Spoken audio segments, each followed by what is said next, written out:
Here, why don't you have the center seat, and then we'll get ourselves started.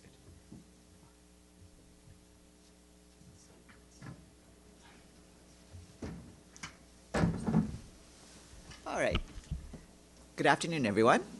We're very pleased to have with us today the Deputy Executive Director of UNICEF, Ted Chaiban, who, as you know, recently was visiting both Israel and the occupied Palestinian territory, including both Gaza and the West Bank.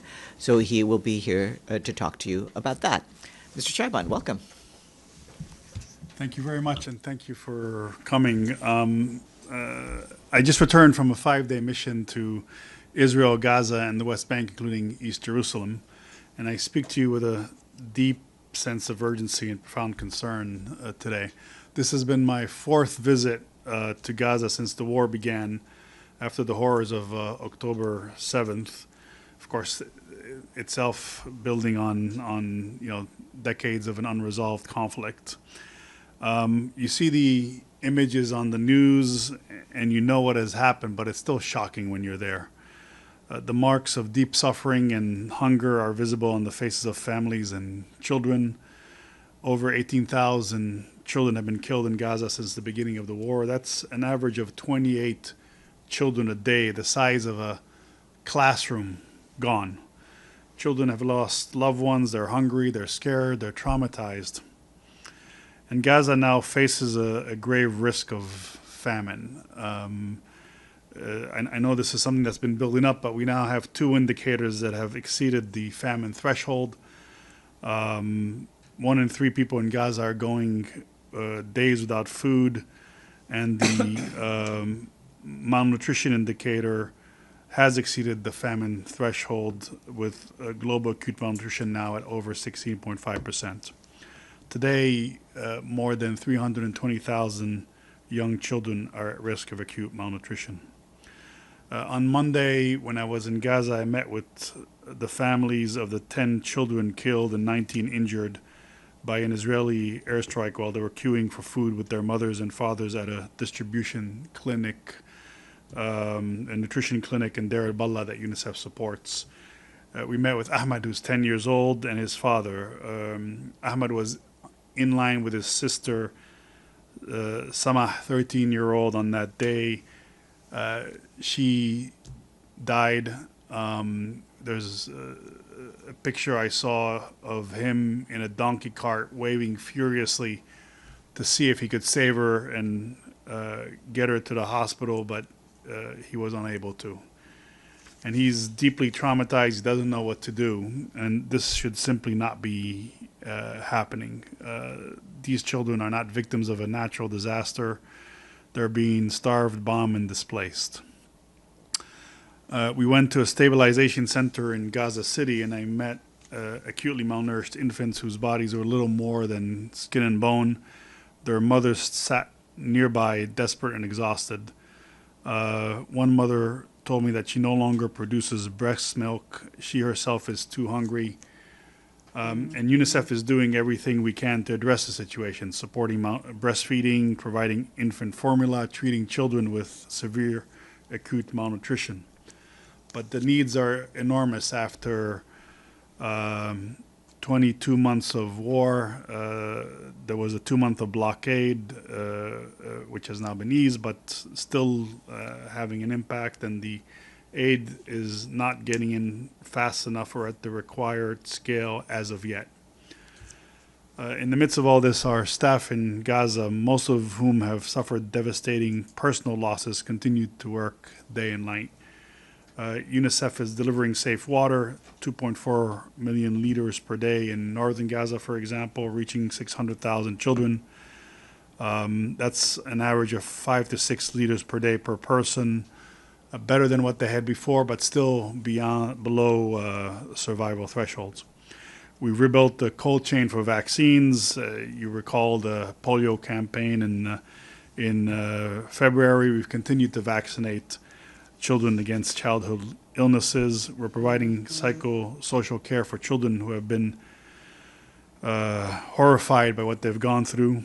We're keeping newborn children alive, helping to reunite separated families, both within the Strip, but also in some cases internationally, and delivering infant formula to the most vulnerable babies, but much more needs to be done.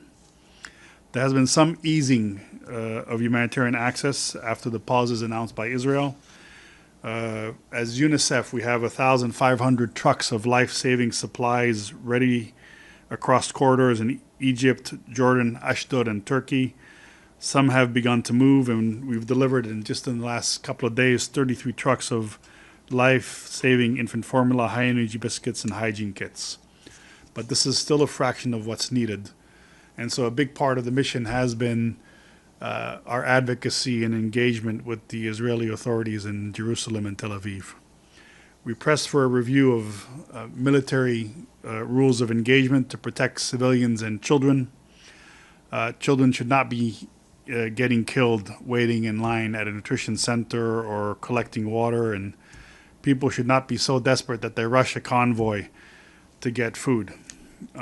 We called for more humanitarian aid and commercial traffic to come in, moving closer to 500 trucks a day to stabilize the situation and reduce the desperation of the population, and also the looting. We call it self-distribution when the population goes after a convoy, and there's also looting when more armed groups go after it because the prices of food are so high. And in order to address that, we need to flood the strip with goods from all channels, all gates. And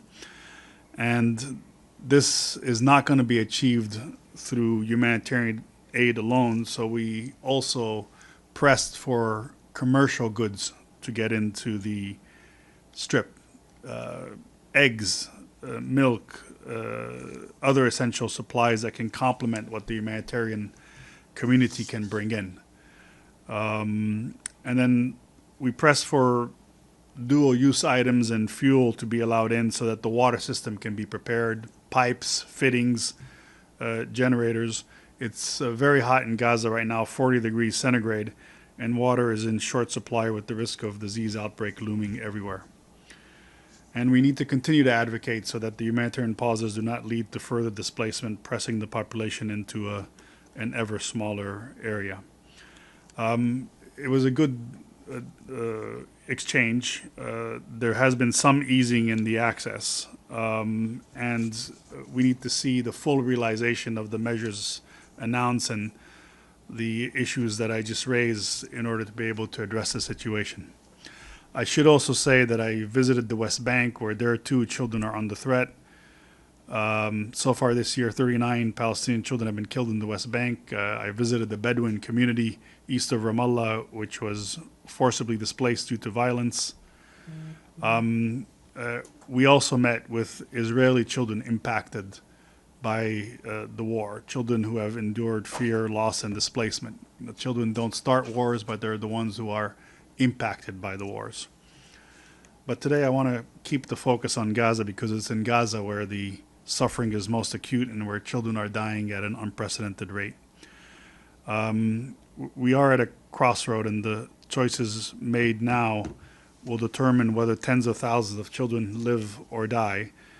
And we know what must be done and what can be done. The UN and non-governmental organizations that form the humanitarian community can address this, along with commercial traffic, if the measures are in place to allow access and eventually have enough goods in the strip that some of the issues that are there with law and order abates. And of course, funding is needed. UNICEF's appeal for Gaza is critically underfunded, with, for example, only 30% of health and nutrition needs covered. And then finally, and we need to remember that the humanitarian pause is not a ceasefire. We hope that the parties can agree on a ceasefire, the release of the hostages by Hamas and other groups. This has gone on for far too long, 22 months. I honestly never expected that we would be here 22 months into this war. What is happening on the ground is inhumane, and what children needs from all communities is a sustained ceasefire and a political way forward. Thank you. Thank you very much. I'll now turn the floor over for questions. Amelie? Thank you. On behalf of the UN Correspondent Association, thank you very much for doing this briefing. I'm Amélie Bottelier from AFP News Agency. I have two questions. In the last few days, a lot of countries have started, more and more countries are airdropping aid into Gaza. Do you see that as making any difference?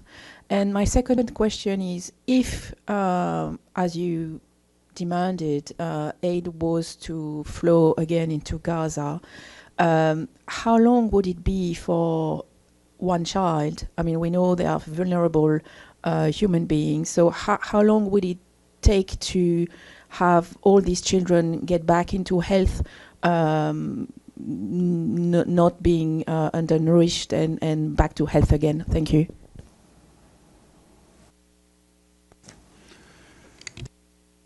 Thank you for those questions. Look, at this stage, every modality needs to be used. Every gate, every route, every modality. But airdrops cannot replace the volume and the scale that convoys by road can achieve.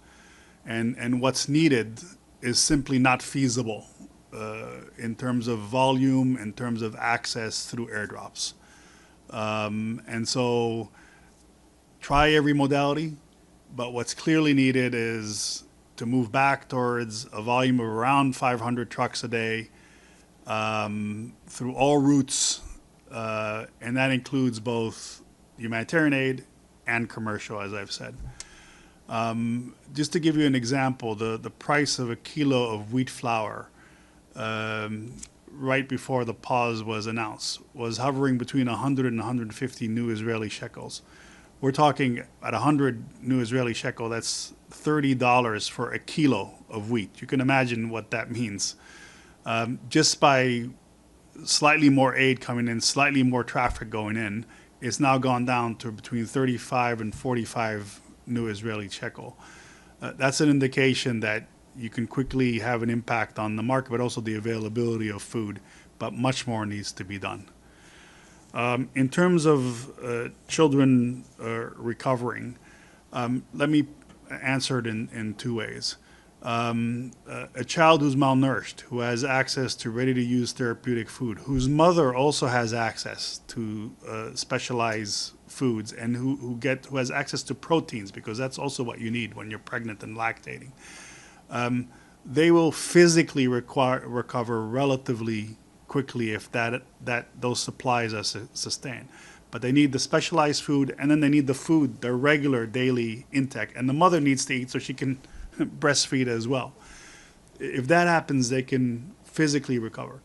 But the sequels in terms of the emotional well-being, the risk of stunting, the mental health of the child, will get worse and worse the longer the child is in the situation that it's in. So, we really need to look at things holistically. Similarly, part of the reason why we're pushing not just for food and nutritional supplement, but also for clean water, so repairing the water systems for health, is because nutrition requires a multifaceted response. And the child and his or her mother also requires access to water and sanitation. There's sewage openly running through towns, people with skin diseases. So it needs to be addressed in a multifaceted way. Thank you. Gabriel? Thank you very much for the briefing. Gabriel Zander from Al Jazeera English. Is Israel still preventing baby formula from getting into the Strip? Specifically, no, it is not. And in fact, we had a discussion with the Israeli authorities, and they asked us to do everything possible to increase the amount of infant formula and other therapeutic foods that go in. The issue then is the modalities. How do you kind of cut down on the bureaucracy so that the turnaround for the trucks are faster?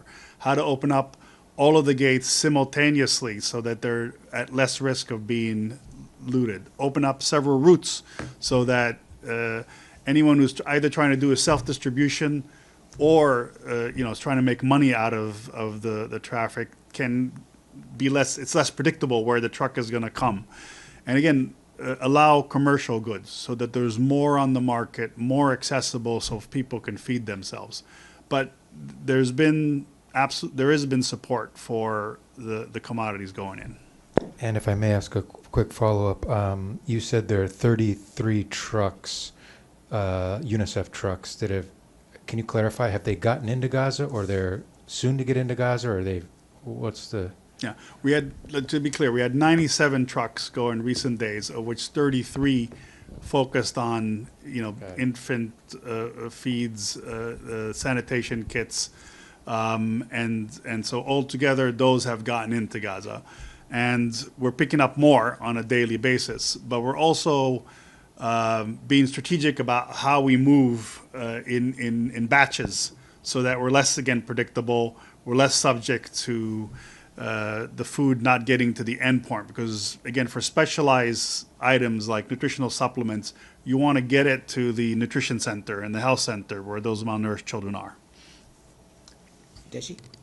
Yes, Mr. Chaiban, this is Xu with China Central Television. Allow me to show you a video I just saw today as a YouTube advertisement this morning.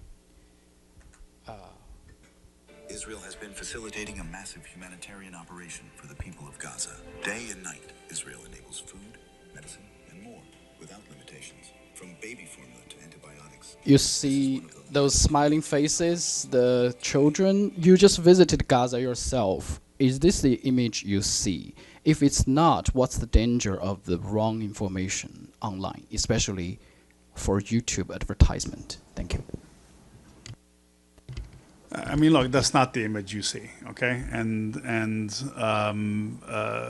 there's plenty of information in social media. You all have been reporting on the situation, which shows that... Sorry, I have to offer you another information. This is actually from the Ministry of Foreign Affairs of Israel. Right. They put this advertisement on YouTube.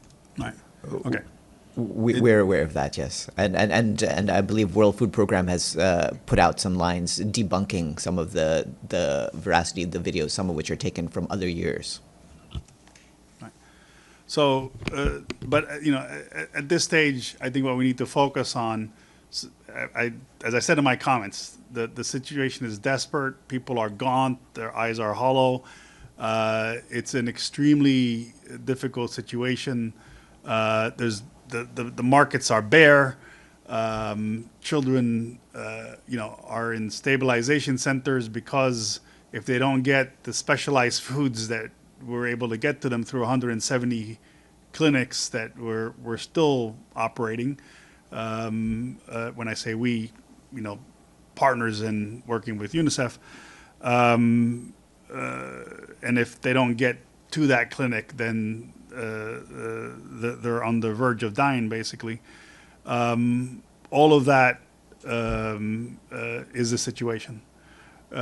Israel, since the blockade has been lifting, has eased access, and the purpose of the mission was to advocate for the measures that I discussed to fully implement access.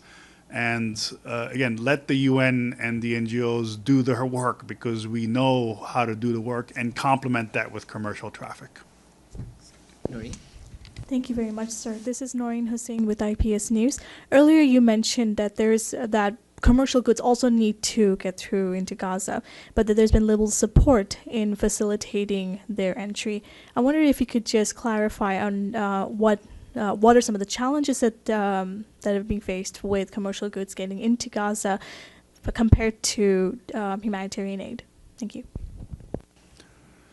So the government of Israel will say that they are concerned about commercial goods going into Gaza because they feel that the private sector will be taxed by Hamas or will make payments in order to get the goods through. Our point is that the situation is so desperate that you need all routes in and all channels in.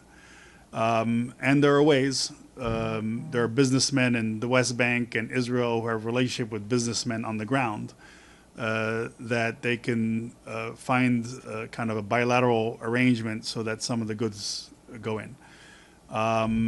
There are certain products, certain goods that the United Nations can't and won't bring in on a sustained regular basis. Like I said, eggs, protein, and so feeding 2 million people under the circumstances that we are now requires all hands on deck. Our colleagues from WFP, ourselves, and the World Central Kitchen, other NGOs can do a big part of what's needed. The Red Cross, Red Crescent movement, ICRC, Egyptian Red Crescent, Qatar Charities, everyone will chip in, but you also need the private sector to do it. And again, the situation is such that it's absolutely essential. Certainly there was something in the dialogue which the authorities at least were listening, but we need to see it happen, essentially. By that you mean the Israeli authorities? Yes. Yep. Are there any further questions? Anything online? I haven't received any requests online, but if there is, please feel free to ask.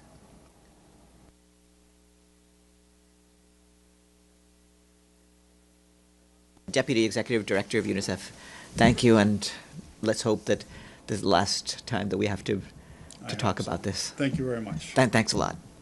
And in about 10 minutes, we'll start the Daily Noon Briefing.